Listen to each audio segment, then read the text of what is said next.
This is one of the hardest books I've ever read, and yet I couldn't put it down. It's searingly honest and uncomfortable, written from a place of pain, but also bursting with love. And that is what makes the story bearable. My cousin Sheila's first child, Josephine Elizabeth, was born disabled. Does that word strike terror into you? It does to me. I am not a child person. Their sweetness and wonder is not lost on me. It's just I can't quite see them as people until they can talk to me in an adult way. It's my inadequacy, not theirs. But to plan with a beloved husband for the birth of your first child, and then to be told that the baby is profoundly disabled, that's a situation I simply could not deal with. I would run, ashamed and guilty and probably wicked, but the knowledge that I would never be able to talk to my child, to know her as I would have expected, that is something that would inhibit my love, my sense of duty and caring. I would flee. But Sheila Brill is not me. She is altogether a finer and more grounded person. The birth was bad enough, dealing with unfeeling doctors and great pain. Finally, the doctors and nurses allowed her to see her damaged daughter, damaged through medical negligence, and she bonded with her. Strangely, nothing seems to have changed. The wires and tubes appeared just as they had done before. But now I knew that I had fallen in love with my little girl, that there was no way I could lose her. And for the rest of Josephine's short life of just 23 years, Sheila and her husband Peter fought for Josephine. You don't give up on someone you love, do you?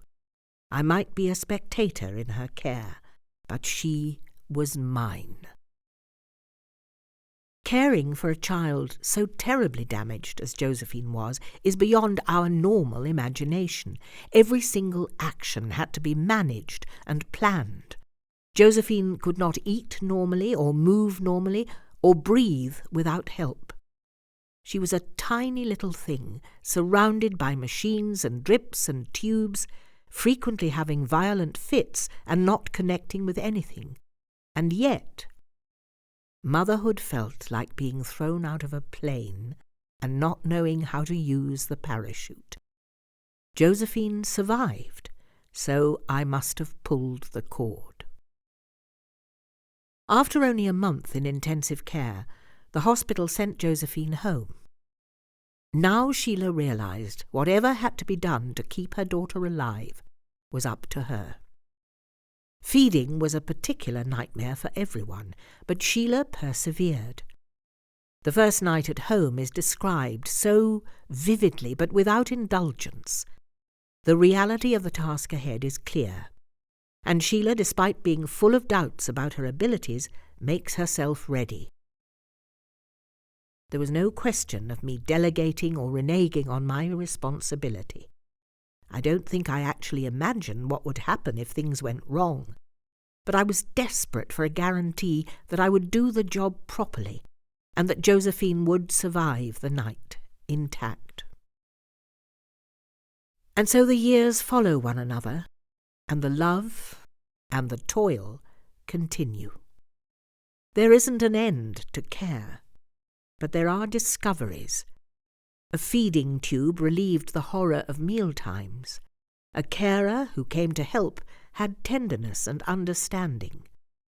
The pleasure and efficacy a sensory garden gave to Josephine, the pleasure of having a little cottage in Wales and finding exactly the right place for Josephine, Wilton House.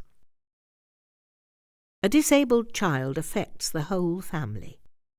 Sheila describes with clear-eyed empathy how her husband wept, how her parents-in-law attempted to deal with their anguish, and her son, born after Josephine, who took up so much of his parents' time and energy.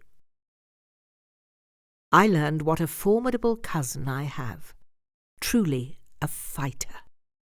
Nothing was too much for her, No confrontation too scary or research too obscure.